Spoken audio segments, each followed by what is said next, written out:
Hey, good morning. Good morning, and welcome to Swahili Sunday. And if you're watching after the fact, I really appreciate you watching.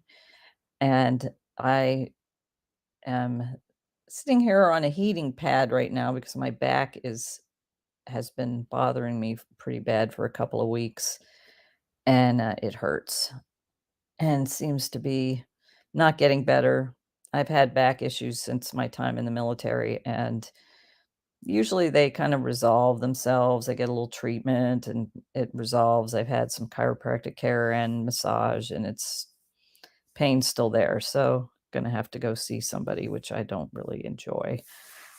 Prayers are appreciated because it's hard for me to sit up in the morning because the sleeping seems to make it worse. So yeah, I'm kinda limited on what I can do. Probably won't be doing any pop-ups. I'm supposed to do second Saturday this Saturday, and that's questionable right now unless I have somebody that's going to come and pack my car up, unpack it, and, do everything for me, and I don't know if, any of that help's available, so I will look into that. But, wanted to talk today a little bit about, growth and renewal in unexpected places.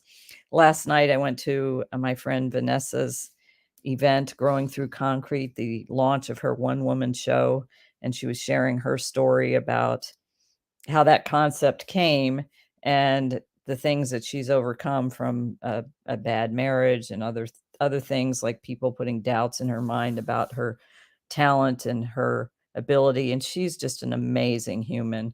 I am so grateful to be connected to her. She is a godsend, helping me with things in baskets and beads. She has a great design eye. My space at Fairtrade Long Beach looks like something that belongs in a department store because she has arranged it in a way that it makes it more shoppable. That's not my wheelhouse. I can sort of do things. I do okay, but I just don't have that kind of design eye, and it I struggle with that, and I'm so grateful for her help. She's helping me with inventory and other things, and she's been present at one of the event I spoke at when I spoke at Revive LA Church, which that video's up online. I need to share that, where I share my testimony about how God called me to do this service with baskets and beads. But when you think about the term growing through concrete, you think about how even though there's concrete laid over things, you will see a plant or a blade of grass or something break its way through and grow through the concrete no matter what. And that was kind of the concept of what she was sharing. And the thing about growth, and let's see, grow in Swahili is kukua. That's grow in Swahili, kukua. That means to grow. And as humans, I think we need to keep on growing. I'm certainly not the same person I was 10 years ago. I'm not the same person when I left the military. And I remember somebody telling me early when I left the military, I'd been out of the military maybe not even a year. And somebody made the comment, "Oh, she doesn't know anything about the real world." There's some truth to that because the military is sort of a bubble. When you're in the military, even though you're existing in the real world, your primary frame of reference is that military community and the way the military works. Military works a whole lot different than the rest of the world. Actually, many veterans struggle when we get out of the military because the rest of the world does not get us because we work in an ops tempo that's so much different than the world works in. Maybe we're a little more intense or a little extra prompt or a little more, I guess, direct in our approach to things. Sometimes it can be, especially from a woman, it can be viewed as harsh because this military is a male dominated world. The communication in the military is the language of direct communication. And somebody who takes the time, you need to just be direct and forward march type of things. So when we get out of the military, and the transition programs in the military aren't that great. Now there are a lot of programs outside. A lot of organizations have made great programs for veterans to help us. But man, when I got out, I went through some transition assistance program that I don't even know how long it lasted, but it was kind of like, oh, here, you need a resume. Here's some examples. Here, fill out some paperwork, do this. All right, see ya. Have a nice life. And after 23 years of living in that kind of environment, uh, then you're put out into a different environment and you have to learn how to navigate that. And coming to California, which is seems to be like in this area, even though where I lived, I was living in Redondo Beach and there was a small base there, Los Angeles Air Force Base, no flight line. So it was just a small like base for space type stuff. Now there's part of Space Force, but it was the rest of the community. What, there's a military base here? Yeah, it's right there in El Segundo. Oh, I didn't know that. So unless you're in the military, you kinda don't, or been around the military, you don't understand how that kind of thing works, and many of us veterans, including me, struggled when I got out. I felt very alone, very, empty, very I felt lost, and it was a challenge to start to navigate the real world. So that person who made the comment, "Oh, you don't understand the real world." Yeah, you're right, I don't. I've lived in a different world for my whole adult life. So I went in the military when I was 19 and I came out when I was in 2003. So I was a lot older, so in my 40s. And then I had to learn how to navigate a new world. And, there were times when people put me down or took advantage of me or whatever. So I had a lot of growth to go through there to learn how to navigate life in a new way.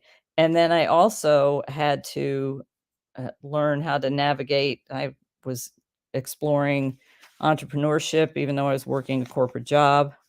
And I'm back to that corporate job thing again, unfortunately, but I'm grateful that I have something while I'm rebuilding baskets and beads and speaking as well. But it, I don't know. There were that I came to a point where somebody took significant advantage of me that I was in a relationship with and cut me out of a business we had started, took all the money and all the materials and cut me out of the bank account and everything. And that was at a time when I had been starting to do some work on myself personally to heal from the traumas that I experienced as a child growing up with alcoholic parents. And I hit what I guess you could call rock bottom, and I think I cried for about 6 months and cried it all out. I couldn't stop. It just kept coming, and I did a lot of different things to work through that and to grow through that, to kukua, to grow through that and become the person I am today. But am I done growing? No.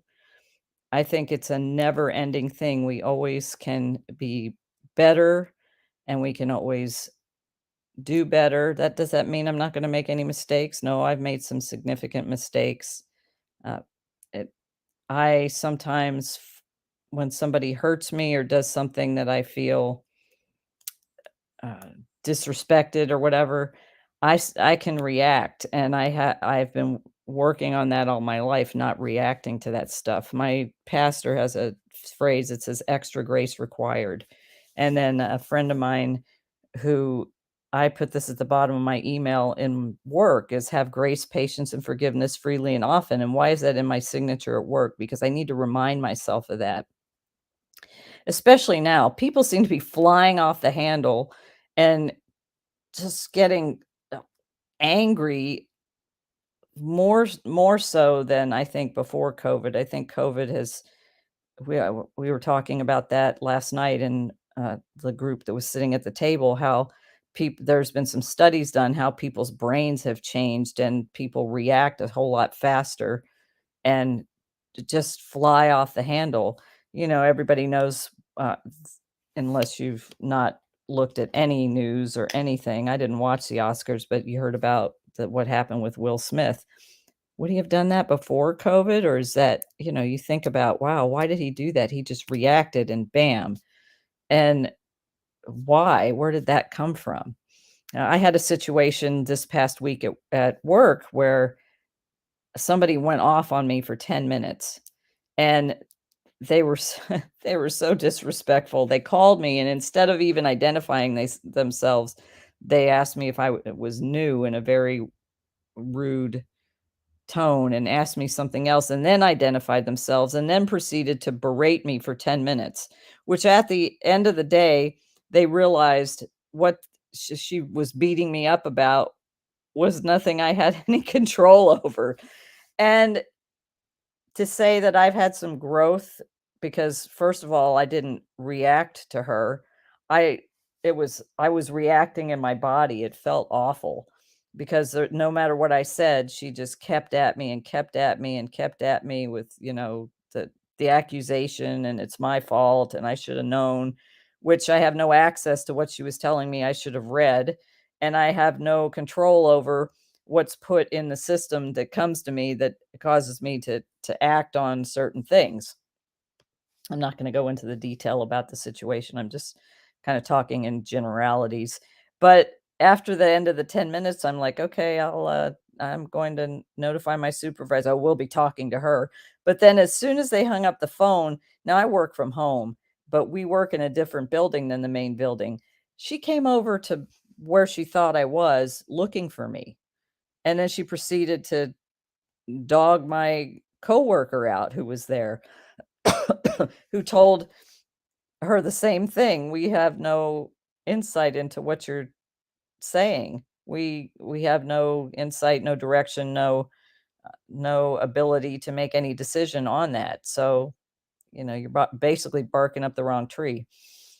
Well, I was so upset, and I ended up I'd made a decision that I was going to say something about it, but I needed to take some time because I did not want to react out of anger and frustration, which a lot of people do these days, and I've done in the past. I've done so much work on not having that instant response because I really wanted to verbally put hot knuckles on somebody.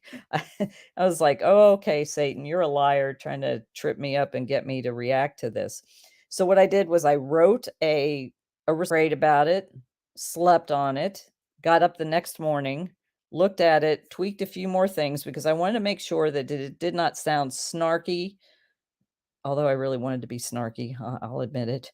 I wanted to be snarky, but I didn't want to sound snarky, I didn't want to sound condescending in any way, I wanted to be factual, I wanted to be direct in a way and respectful. So, basically, in a nutshell, what I said was, this could have been handled a lot differently. I didn't feel like you handled it with respect, and let me explain to you," and then I said how she didn't identify herself, and then she said that, "crap rolls downhill" thing, well, she didn't say that word, she said a different word, and how then I mentioned because she's from a government agency, and I mentioned that I was a retired from active duty military in the contracting career field as a contracting officer, which I said that in that way because she would understand that I understand what her job is and that what she was doing was not cool. And I explained how I would have handled uh, this, and instead of beating somebody up for, which I think I said use the word hammering somebody for not knowing something or doing something that they didn't know to do. And then I went back and said, "Okay, I did some research. This is what I found. This is why it happened. Here's the place that it's going to. You can issue me a corrective action," because it was like, "Oh, this is a finding. It's a major problem, blah, blah, blah. You're going to get written up. You're going to have to do this. You're going to have to do that." Okay, whatever. But that's not going to solve the problem because I'm not the one who generates the code that requires me to do the thing that would require me to send the order to her as a government, agency, so, um, and then I just at the end said, "Please offer grace, patience, and forgiveness for my lack of knowledge in this area." Well, she came back and said, "You're right, it could have been handled differently. I was angry, blah, blah, blah." But then she tried to caveat it by saying, "Oh, some people mistake my direct communication for disrespect and wonder why a woman could be so brazen." Okay, if you look up the definition of brazen, it's a lot different than direct. Direct communication, I can be direct all day long. By the way, I wanted to say, let me tell you what I wanted to say. I want because I do teach, I have a contract with Southern California Edison, and one of the courses I teach is effective communication. And I am definitely going to use this example. That I love it when real life things happen to me because I can use this example how not to be in communication and how effective communication could have been used in this situation. But she came back and caveated with, "Oh, well, I'm a woman, and people think that, my directness is disrespect and that a woman shouldn't be so brazen." So the I'm gonna pull up the definition of brazen because it just really, uh, it's different. So, brazen is bold and without shame. So it means basically bold in a in your face kind of way. Direct communication. I'm a direct communicator. I was a master sergeant in the military. Okay, I know how to be direct. There's a difference between being direct and being brazen. Being bold, it's not being bold in like a good way. It's being bold and in somebody's face in a harsh way. And that's what she was doing. And then she was making a caveat for it. Well, because I'm a direct communicator, blah, blah, blah.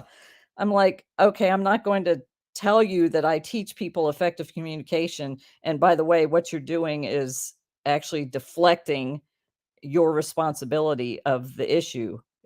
She wasn't brazen. She was angry. She was rude. She was nasty, and she was attacking me. That's not direct communication. That's well, in a way, it was kind of abusive what she was doing. She did about everything but call me a blinking idiot. And for 10 minutes, like, and she kept repeating herself. And I'm kind of like, okay, what do you want me to do here? You've hit me upside the head with a bat about 10 times. I'm about dead. You want to beat me some more? And then the funny thing was, when I got off the phone, that wasn't enough. I'm going to come over and get in your face. And I'm sure glad that I wasn't there. I was so grateful I was working from home. Oh my gosh. But the thing is, through growth, so that growth is important. And there's another thing about growth that you do not know if somebody doesn't tell you. And the way you tell somebody, it needs to be in a way that is respectful, but also standing up for yourself. So I stood up for myself in a strong, respectful way, but let her know that, "Mm-mm, sorry, the way you spoke to me, not happening, not accepting it, not acceptable, not something I'm going to tolerate."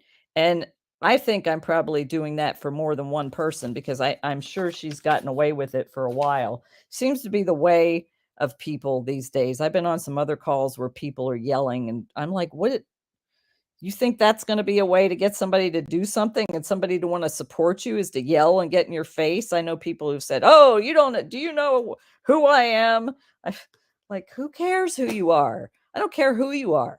You're yelling and nasty in my face, you whatever. If you had the power to get me fired because I said I pushed back on you, that's okay. I'm gonna stand up for myself and not be taken advantage of in that way and not put up but tolerate somebody being so nasty and rude and disrespectful." She could have called me. This is what I had suggested. This is what I would have done. First of all, I wouldn't have called in anger. That's the first thing that you don't do. You don't ever want to you wanna leave emotion out. That's a think like a negotiator strategy. Leave emotion out. You've gotta leave emotion out. And so obviously, sometimes you gotta get a little forceful and a little upset to get somebody to do something, but your initial response doesn't need to be in anger. You need to leave emotion out. So, what would have been a better way to handle that? And if had it been me, I would have called and said, "Hey, this is Seldana from XYZ place. We have a problem with your orders. It doesn't have this clause on it, and we're supposed to get a copy of them.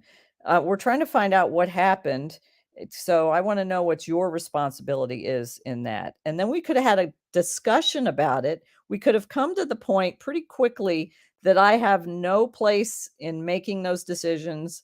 And I just respond to what's on the documents that are sent to me.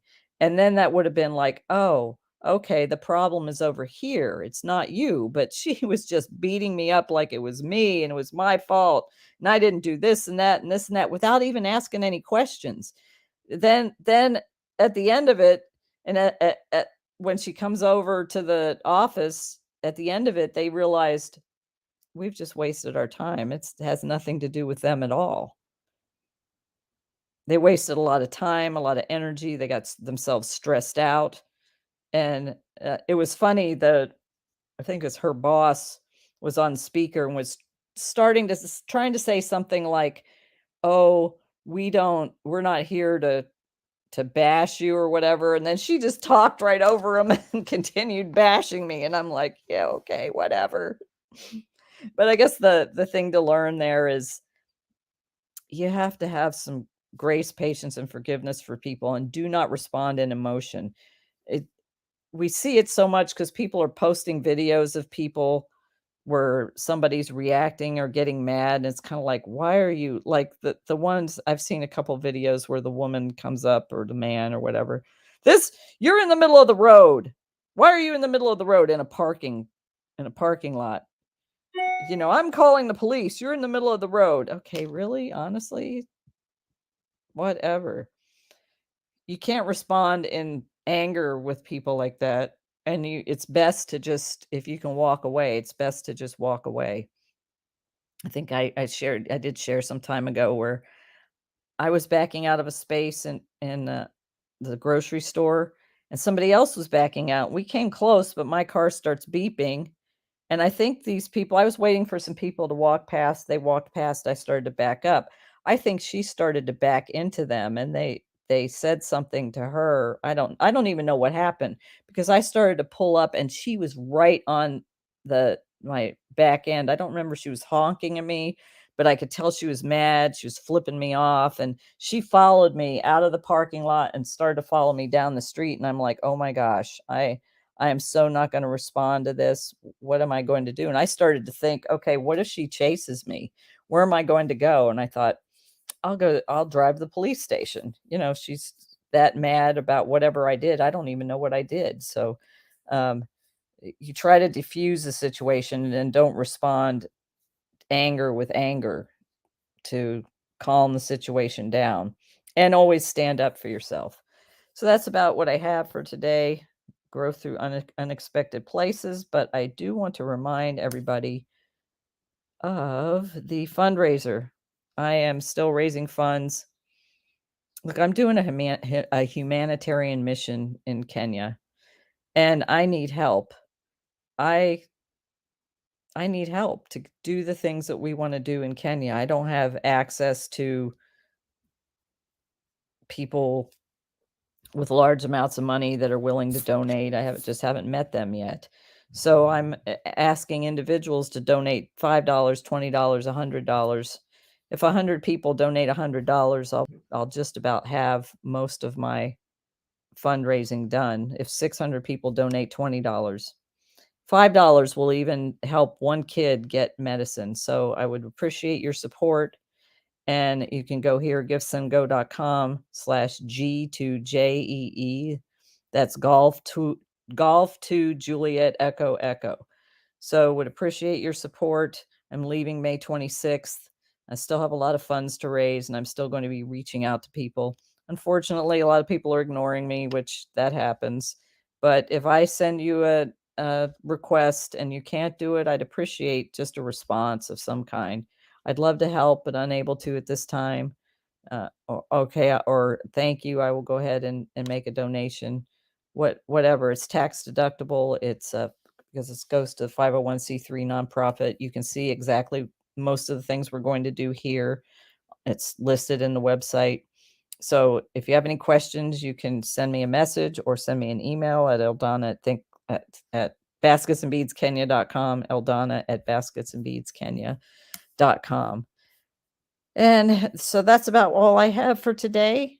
I hope you all have a great rest of your day and a great week coming up. And see you soon. Nakupenda.